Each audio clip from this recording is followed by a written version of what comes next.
Muhammad Tabrani lahir di Pamekasan, Madura, pada 10 Oktober 1904. Badan Pengembangan dan Pembinaan Bahasa mencatat perjuangan M. Tabrani dalam menjadikan bahasa Indonesia sebagai bahasa persatuan sangatlah gigih. Dan mungkin tanpa perjuangan M. Tabrani, saat ini bisa saja bahasa persatuan bukan bahasa Indonesia. Hal itu terlihat dari perjuangan M. Tabrani di Kongres Pemuda pertama. Ia getol dan sangat gigih mengusulkan agar bahasa Indonesia menjadi bahasa persatuan. Selain itu, Tabrani sebagai jurnalis sekaligus pemimpin redaksi koran Hindia Baroi juga secara terang-terangan menggunakan terma bahasa Indonesia dalam korannya sejak awal 1926. Hal itu terlihat dari salah satu kolom dalam koran Hindia Baroi yang dinamai dengan Anak dan Bahasa Indonesia.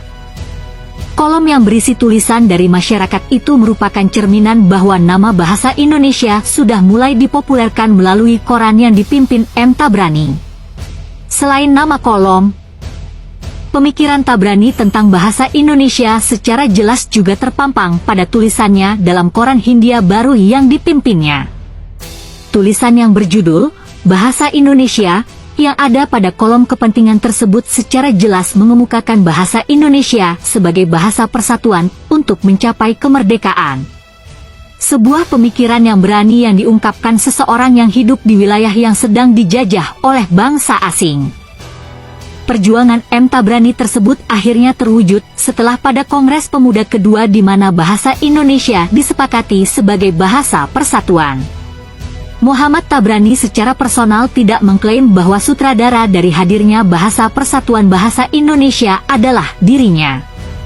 Namun fakta-fakta sejarah mencatat, yang mana salah satunya dilaporkan Harimurti Kridalaksana, seorang linguis atau ahli bahasa dari Universitas Indonesia, dalam bukunya yang berjudul Masa-masa Awal Bahasa Indonesia, 2010.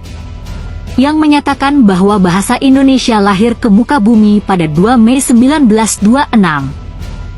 Ketika seorang pemuda dari Madura yang bernama Muhammad Tabrani dengan ide cerdasnya yang sangat inklusif dan moderat menyatakan bahwa bahasa persatuan dari sebuah bangsa yang bernama bangsa Indonesia haruslah bernama bahasa Indonesia, bukan bahasa Melayu.